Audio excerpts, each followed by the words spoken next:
It is 12:47 p.m. on Sunday, October 8, 2023. I'm Troy Torres here in our studios at Kandit News. Thank you so much for joining us. On the phone, Governor Arnold Palacios from the CNMI. Buenas, Governor. Buenas, Mr. Torres. And we also have with us Landon Aydlett, Chief Meteorologist for the National Weather Service, and Krystal Paco-San Agustin, Governor Lunion Guerrero's Director of Communications. Buenas, everyone. Buenas. Make sure we all go to church today. Very important considering what's coming up. First, Governor, can we get an update from you on what is happening with CNMI preparations for Saipan, Rhoda, and Tinian? Well, this morning we were advised that there's a big probability that the Tropical Storm Bolaven were most likely going to come closest to Rhoda. So we were preparing here. Saipan and Tinian and Rhoda was on the call. Rhoda's mayor was on the call, and so we're preparing for Rhoda as well as Saipan and Tinian. Just like Landon said, any wiggle would impact us, whether it's Guam.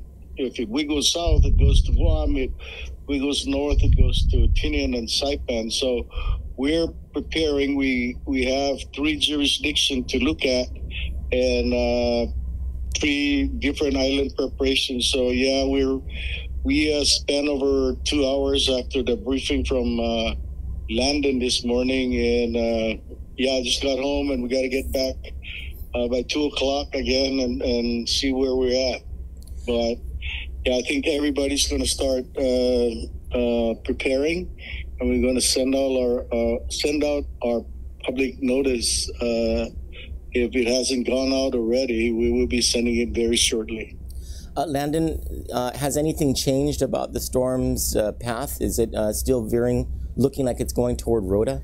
Yeah, that's correct. I'm just looking at the latest coming out of the Joint Typhoon Warning Center that came out literally several minutes ago. That's okay. Advisory number 5, and so that'll go into our next advisory coming up in the 1 o'clock hour. Okay.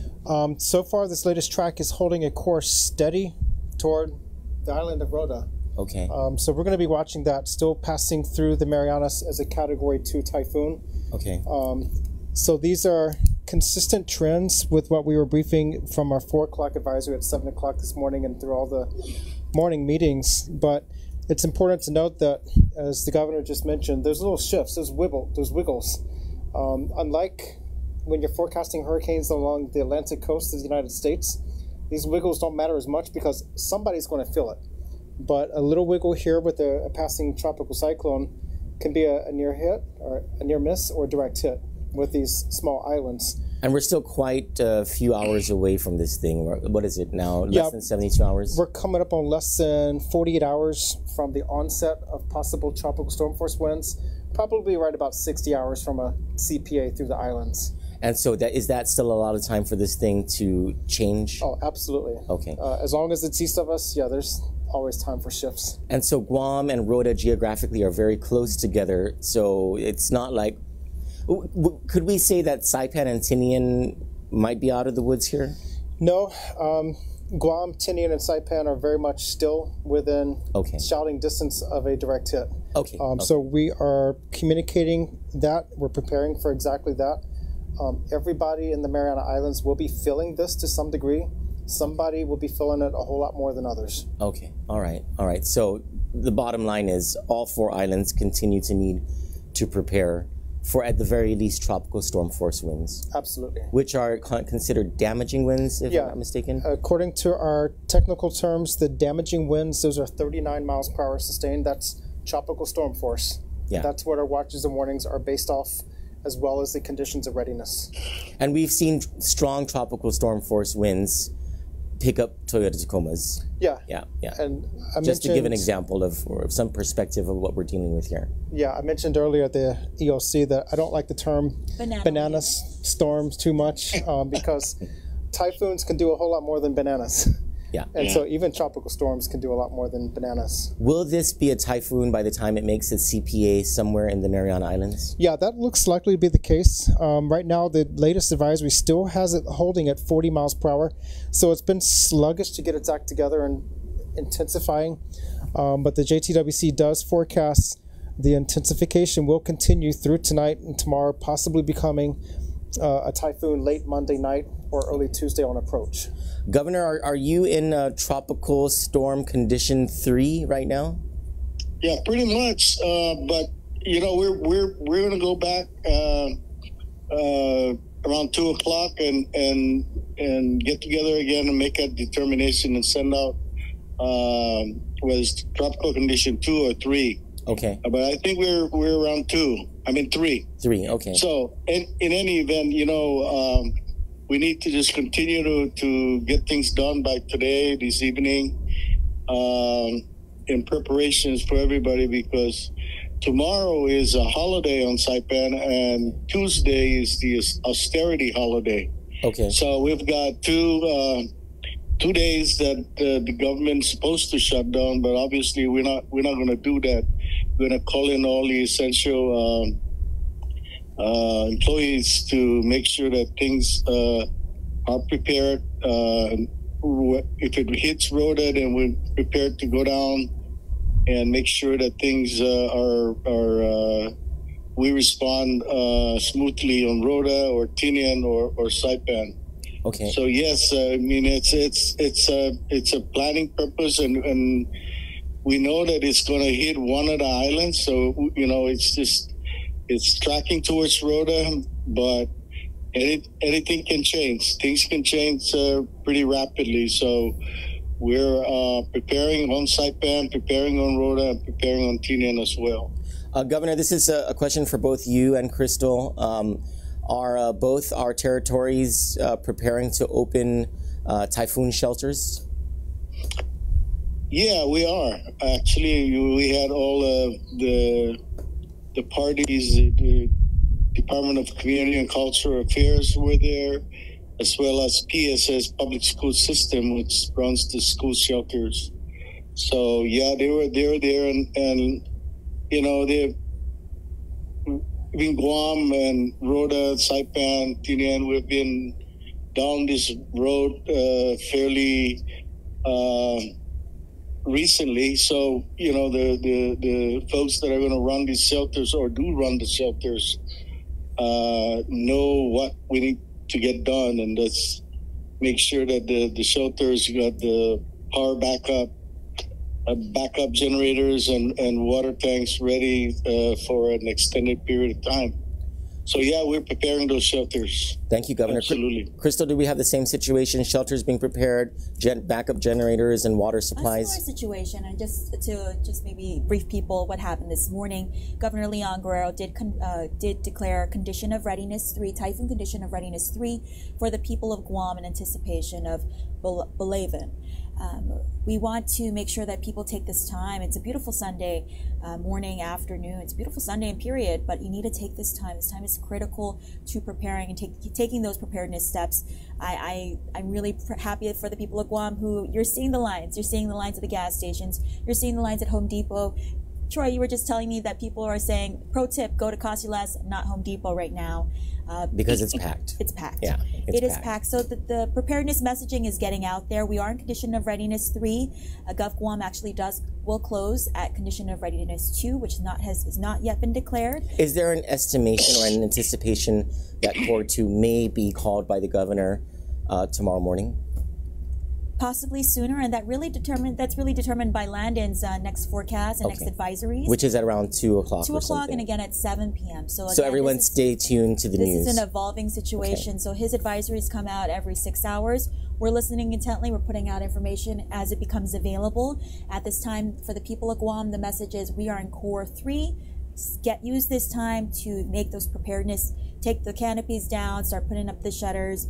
You know, do what you know what works. You know what didn't work for you during Typhoon Mawar. And Governor Palacios has put out the same message to the people of the CNMI. That's exactly what we're doing. Yeah. Yes. I have a question. Let's say that this thing affects Rhoda, you know, in a bad way. Let's just, all right. Rhoda does not have an emergency care hospital. Rhoda is very close to Guam. Is there some sort of communication ongoing about, you know, in the case that yes, if anyone needs care over at GMH or GRMC, that they can be brought over from Rhoda? Right.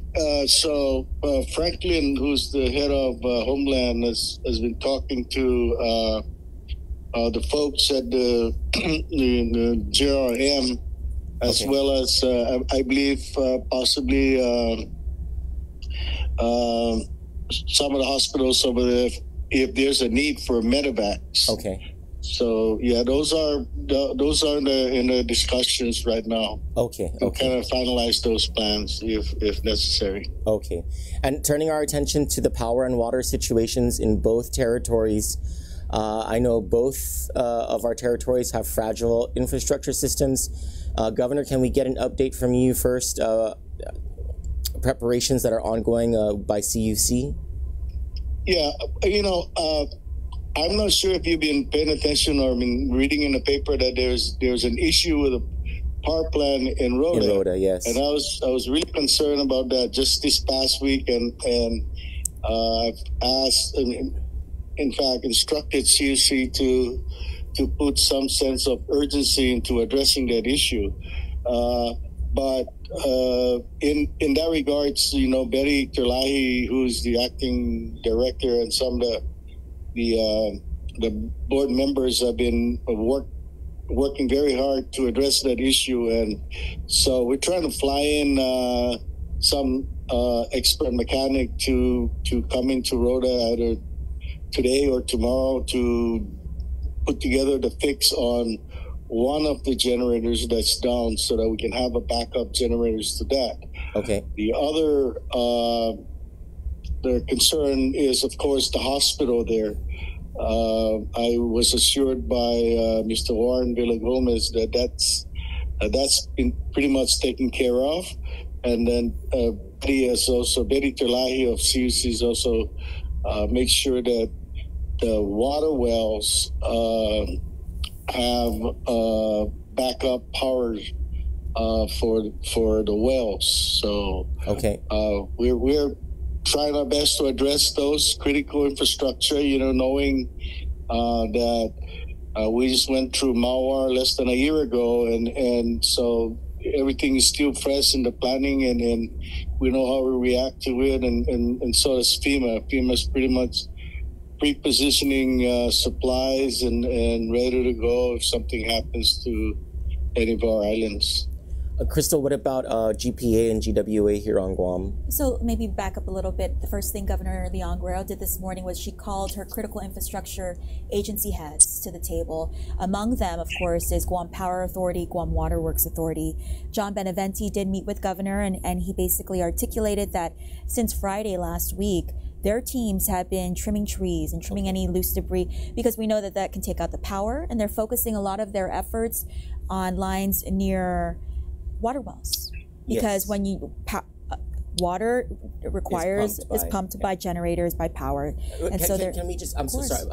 Pardon me for interrupting you, but I think this is an important point for the public in both Guam and the CNMI to think about is the loose debris in our yards. Absolutely. That's the stuff that flies and kills power lines. The flying tin, and more durable debris that the winds will pick up and will throw against a power line, and then you're not going to have power for a month.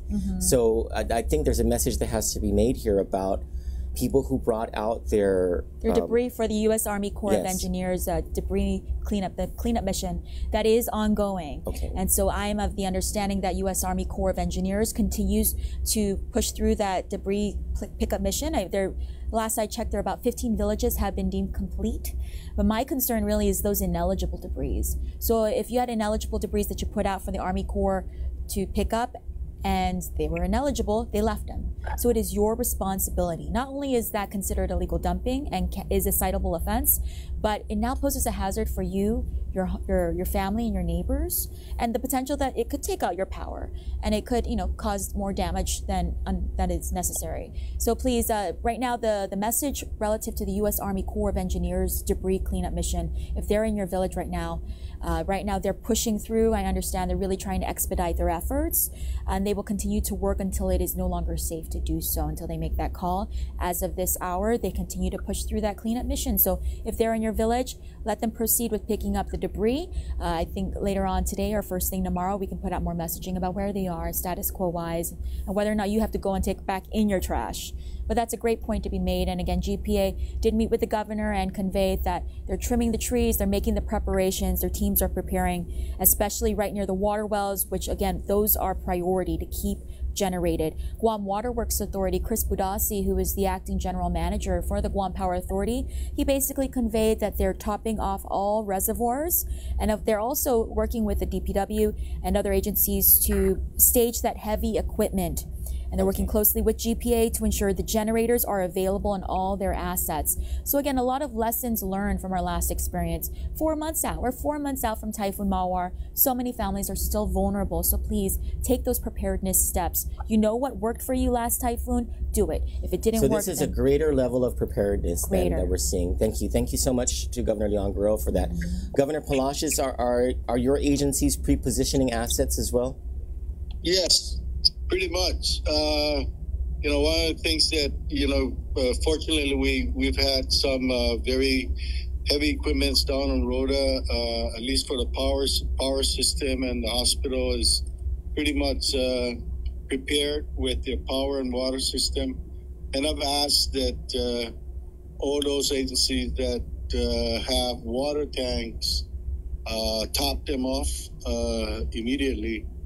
In preparation. So people of Saipan, because of the perennial water system, we've been used to, you know, having water tanks at even our own private residence.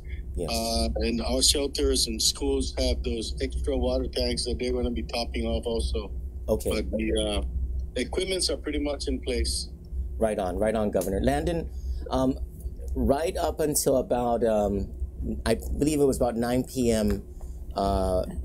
May 24, as Mawar was making its approach.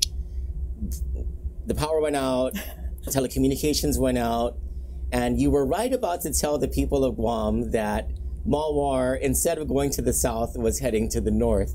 And so nobody knew until everyone in Tuman, Dededo, and Jigo was like, what in the world just happened?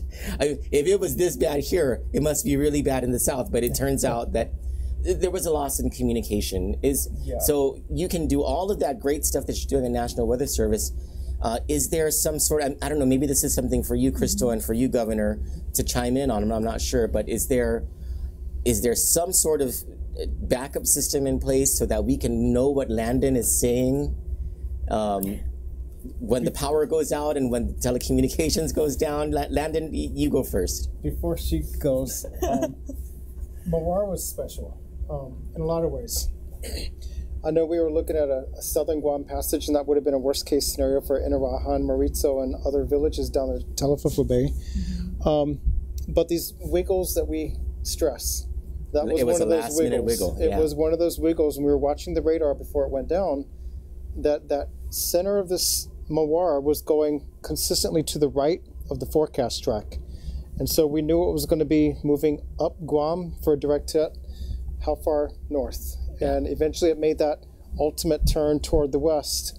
But you were communicating it. The problem is that the public wasn't receiving the communication. And so thank God we still had Wi-Fi in our office, so we were able to communicate. But we noticed on our Facebook Live broadcasts, those numbers were dropping because people were losing communications. Yes. I will say on my side of being outside of the EOC, there's been a lot of work done since Mawar to have redundancies in communications. And you're talking about radio stations, telecommunications radio stations, sites. telecommunications. I think there's going to be plans and procedures in place that there will be enhanced communications and more stability. Krystal? And especially because your office is in Guam, Landon, getting the information to Rhoda, Tinian, and Saipan. Yes. Is that going to be even more of a challenge in case these sort of things go down again? Or the toughest we ever had was when the fiber was cut years ago. And so we operated a full-blown tropical cyclone operation for a northern island storm in the CNMI, all through satellite phone and HF radio. So we do have those capabilities. I know I was talking to Lucy at the EOC today. We're going to probably have a satellite phone available to remain in contact. So we'll have internal communications available. Okay. But hopefully we'll have bolstered telecommunications as well. So Governor Palacios, let's say that these redundant communication systems, right? These satellite phones or whatever, NWS is able to transmit the information over to your office and your emergency operations center. And let's say telecommunications and radio networks go down in the CNMI. Do you have some system in place where you're coordinating with your village offices or the mayor's offices to get information out in a more medieval way? When you lose communication. Not. I'm not sure that we have that medieval, because some of those communication systems have gone away. But we do have multiple radio stations here that continue to broadcast, whether AM or FM, and that's been the case even in YouTube. Okay. And so that's something that we need to probably discuss today. What if those things are not available? How do we do it? What do we do? Is the police going to be the one that's going to be out in the streets with a loudspeaker? Everybody, yeah. But the people in the cinema are so used to this kind of stuff that we just batten up and stay home. Really. Yeah.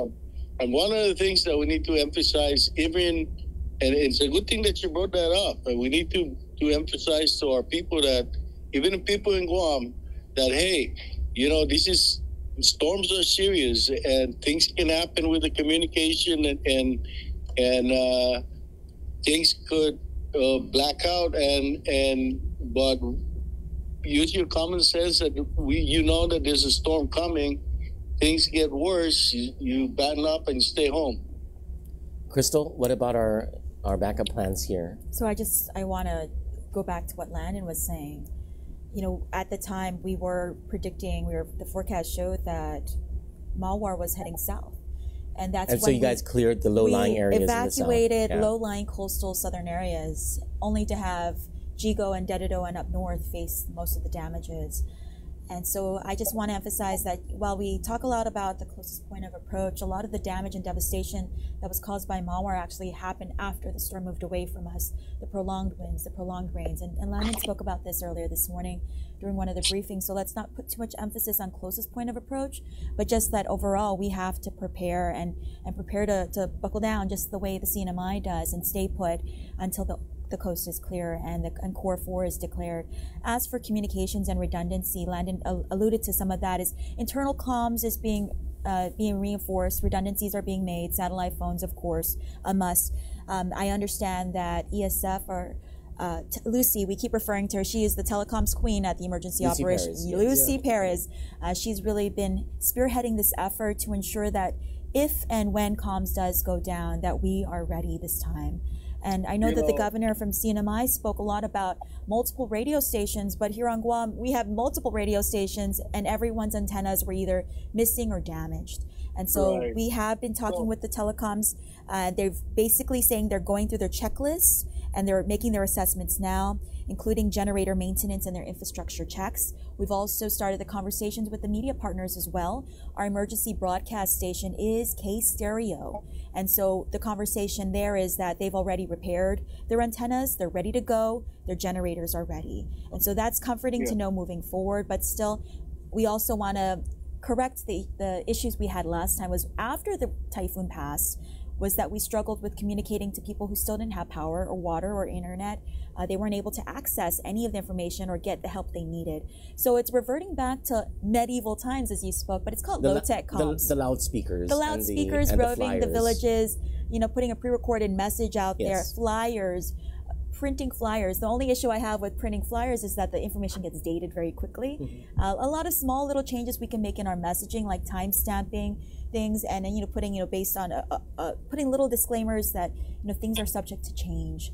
But just want to take this moment to thank the mayors. The mayor's offices became a great point of distribution, not only for information but for resources. Where did our people go when they didn't know where to get information? They went straight to our island mayors. That's what I needed to ask you for a listing of phone numbers. But Governor, you were going to say something, sir? Yeah, you brought up a really very interesting point, and we just need to harden those infrastructures. Really, the telecommunication infrastructure is so vulnerable. Yes. In the CNMI especially,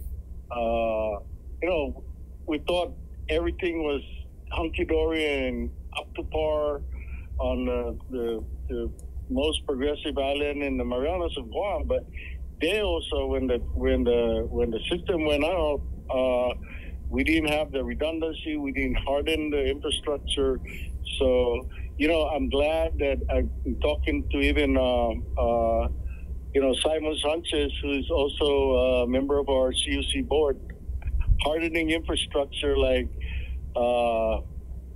power, water, and even telecommunication is very critical in our areas, Guam and the rest of Marianas. And so that's something that needs to be discussed immediately, whether it's intergovernmental or even with the Department of Defense, for example, also.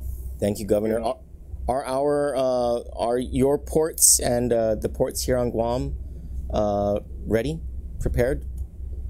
Yeah. Airport and seaport are good? Yeah. Yeah. Krystal, airport and seaport are good?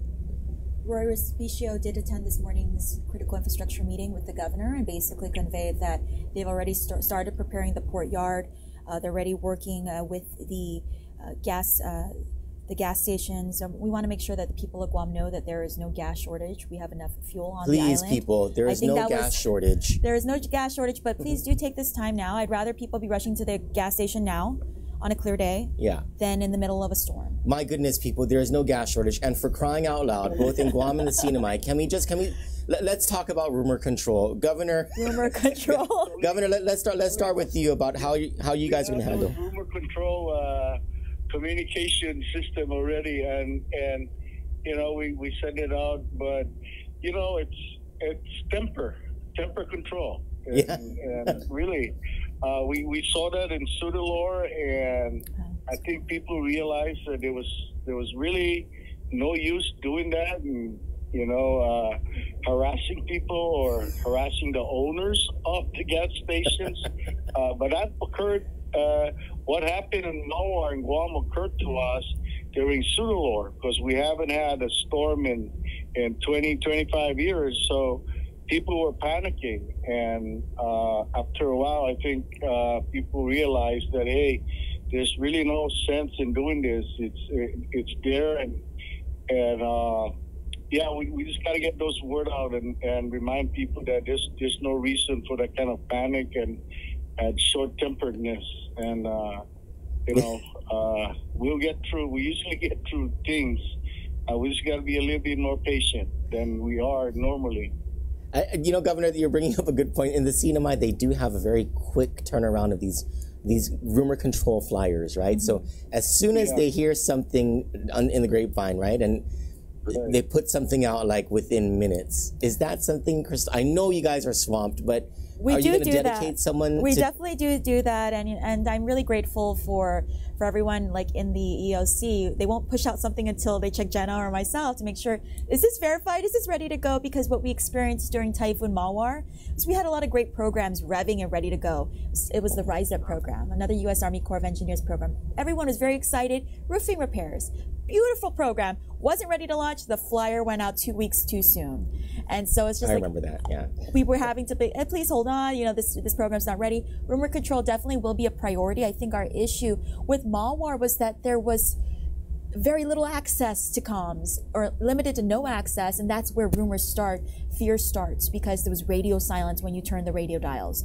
And so with more communications, bored, imaginations, and of course it was the first typhoon we experienced really in 21 years. And so people's imaginations get the best of them. And I agree with you, Governor. It's a matter of temper control, being patient with our neighbors who are our family. And so this time around, of course, the Joint Information Center will be very, very attentive to any false messaging going out and pushing out accurate information. WhatsApp is a very popular form of rumor mongering, of rumor monitoring / rumor control, where it's a matter of putting fake on it. It's the videos, the really dated videos that get me, because you're not able to see when it was shot or how old the video is. I think someone tried to say this one flooding video was Dusatani. I was like, whoa, this hotel's not even on Guam. That's why we didn't share any of that or stuff. The shark, you or the little when images. It happened, or sometimes where it is. It's trying to figure out what's real and what's fiction. It's been difficult, but if you have any questions, of course, Troy, you can send that my way. We can push out messaging immediately. I'm glad our brothers and sisters up in the CNMI are just as they're also coping with rumor management. And we have a policy. Governor just lets you know, whenever the territories are declared in a condition of readiness, we have a policy of not criticizing the governors until some sort of a semblance of normalcy returns to the island. We need to support. The governors are the only ones we have. They're the leaders of this thing. Right. We need to support them through this. But I'll tell you, it is a humbling responsibility, because you got to get going every little thing. You got to address the needs of the people. You got to make sure that they're safe, and you got to rebuild your infrastructure. So a lot of things are being addressed or have to be addressed, and I tell you, being a governor, that's a humbling responsibility. And after Mawar, I met Governor Liu a couple of times, and Lieutenant Governor Joss, and I encouraged them, hey, it's okay, but that's usually how that's human nature to react like that. But under the circumstances of disasters, we try our best with everything we've got, and that's why we have those emergency powers. And it's a matter of being, getting the people to understand that, being patient is critical, and there are needs and priorities that have to be taken care of immediately. That's the safety, the well-being and sheltering of our people comes first,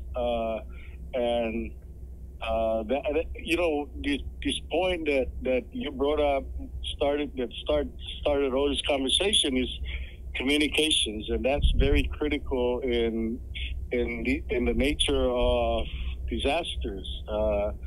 And we usually look at, right now I was just looking at, power, water, shelters. What is the actor, and I kind of forgot about really immediately, if the communications are down, what do we need to do to get them back up immediately? Yeah. So that's very, so this time, if it does hit the CNMI, I hope you have a satellite phone that I can get to give you the news and to do Kandit, because you are like WhatsApp here. You're very popular on WhatsApp. if anything, I'll ask Senator Selena Babalta to jot down a note and send it over to you. Landon, thank you guys for even the Kandit News and KUAM always been reaching out and getting news out also to our community. So that's very important to us. It is our honor to do so, Governor. Our honor. Yeah. We love the I also want to echo the governor's sentiments. Kandit, when times like this come around, you guys are a very, very helpful platform. I mean, thank you. Thank you. Well, I've been in your position. Yes, and that's so why I know you understand. You don't envy me. I completely understand. Working out of the bunker. I feel so bad for you. Well, different challenges, new challenges. And with the age of technology, yes, we can get things so instantly, but it's the rumor control, trying to get, I'd rather be right and slow than wrong and fast. And so that's another thing about putting out information. Jenna and I work very closely with NWS, with Landon, especially verifying all the facts and all the information before we push it out. But yes, thank you to Kandit for always being a loudspeaker for our messaging, especially when the people of Guam are being threatened by something as devastating as what could be another honestly, it's just our duty as citizens. We just have to come together, rally behind our governors as they lead us through these things. and doing anything less than that is abrogating our duty as citizens. Landon, I keep seeing you look at your screen. Is there something new that we should know about? No. Oh, okay. We already talked about that, so we're in good shape. All right. Because you're like looking in and you're hiding it. He keeps looking at his laptop. We also have a very good team, albeit almost volunteer. Frankie Liptico has been helping since we took over the administration and a small cadre of teams. But one of the things that we continue to emphasize in these meetings is, hey, we've got to get our staff informed so that, even that could translate into accurate information out in the community. Yes, absolutely. And we love Frankie. Frankie's awesome. I don't know why. I was like, okay, so Krystal Paco is there. How come Governor Liu is not there? Where is Governor Liu okay? Yeah, she's fine. Okay. But her mom. Did she just bury her mother we yesterday? Buried her mother, Tenuanya, earlier this week. Governor is just back and forth between the briefings. You asked actually just for someone from Joint Information Center. You asked for the governor. We would love to have Governor Liu Liangro. We understand that this is a very busy time, but we would love to have her in studio to address our audience, or if you send over a video, because the people need to see her. Absolutely, and we did issue that first video this morning. Her it was a good video. And Lieutenant Governor Josh Tenorio, and we basically calling the people of Guam to prepare, use this beautiful day to prepare. Yeah, so she's welcome anytime. The Lieutenant Governor is welcome anytime. And of course, Governor Palacios, you're welcome anytime on our show. Okay, thank you. Thank you so much, Governor. I gotta get ready and head up to the hill. Yes, sir. God bless you, and say hi to everybody for me. God bless you guys. Thank you. Nice to talk to you guys. Yeah, Krystal, give my best to Governor Liu, please. Absolutely, Governor. And Bidin del Carmen Tadzutiham. Okay. Okay. Step. Okay. That's right. Anything? Is there? Nothing's new. Nothing new. It's still coming. It's not. It's still coming. Is that, see that graphic? The thing that's behind us. Is that really how big that darn thing is? Yeah, I'm trying to find Guam up there. I think it's up. You see Dededo right above Krystal. It's a pretty large system, but the tropical storm force winds extend. I need to get those dimensions on our 2 o'clock advisories, but we'll have the diameter of the system, how far from the center those tropical storm force winds extend.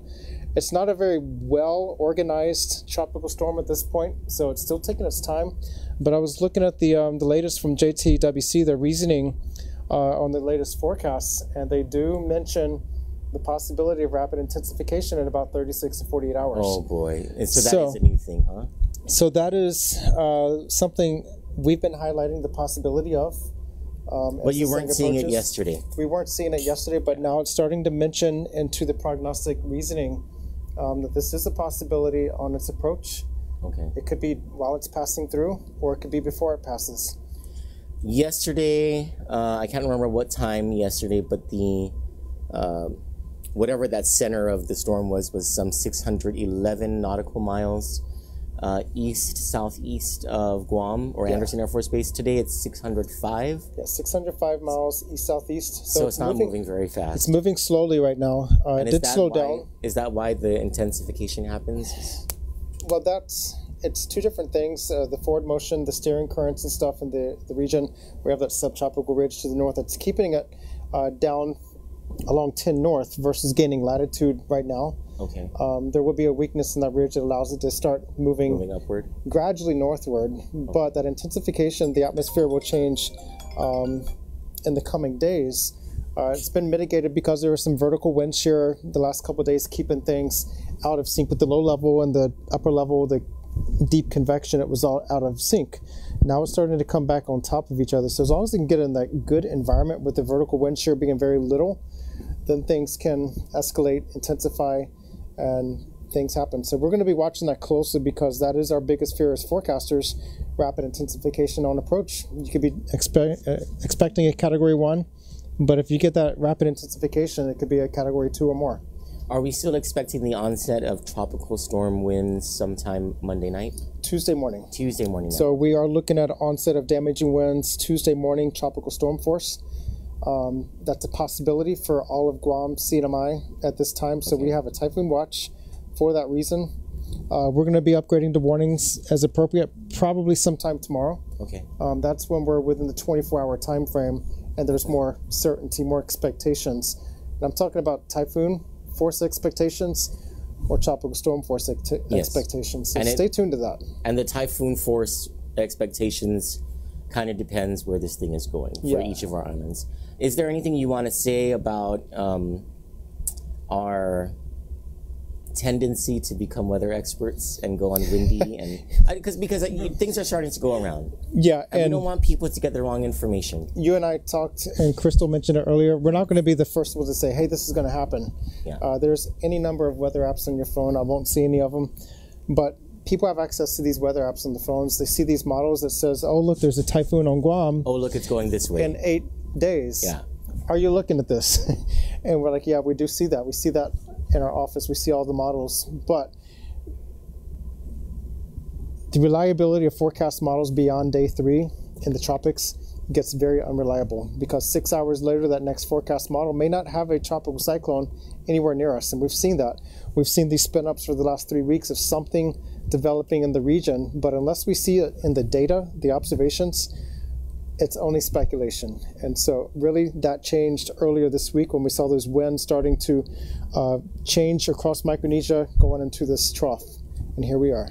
So just like yesterday the path looked like it was a Rota Channel passage, meaning the waters between Guam and Rota. Mm-hmm. Today, it's looking at like a path that's going to Rota. Today it's maintaining a path toward Rota, and there are some models that have it passing near or south of Guam.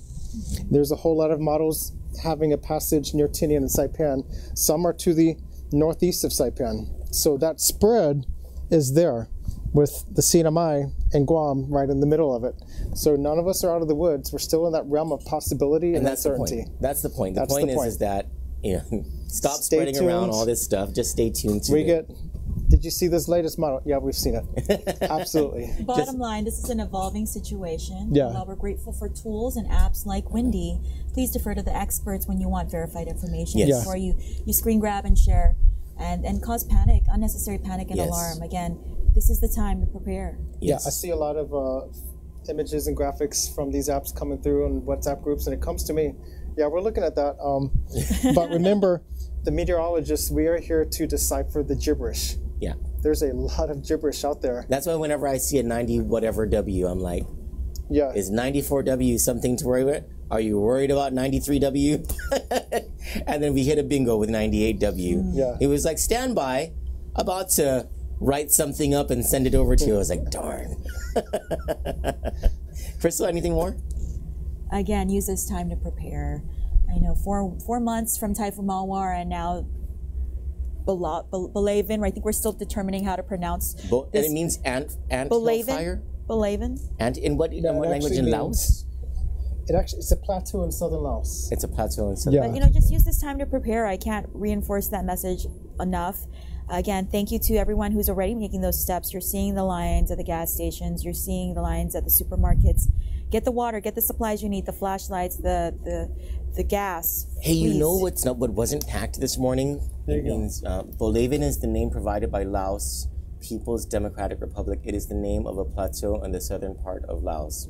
And fun fact for the people of Guam, we don't pick. Well, we do get a chance at picking the name. It's on rotation. So Landon can explain the whole science behind how we get the typhoon names. I think it's really funny that the strongest typhoon we ever had was a flower. Karen. Oh, Karen. Yeah. Oh. I think that's pretty funny. I was. Well, I mean, she dealt with us. Blew away all of her homes. She huffed and she puffed. So Kmart this morning, if you've seen me like make faces throughout this thing, I just want to, all right, it's because my stomach is cramping. You know why my stomach is cramping is because yesterday, Robert Hoffman, I love him, but I'm going to have some words with him the next time I see him, gave Eric and I 2 cans of corned beef. He said it's from the Philippines, and he said, you have to try this corned beef. It is the best corned beef that, I was like, better than Palm? It's not better than Palm. P.S. It is not better than Palm. Oh, it's better than Ox and Palm, but it's not better than Palm. Okay. All right?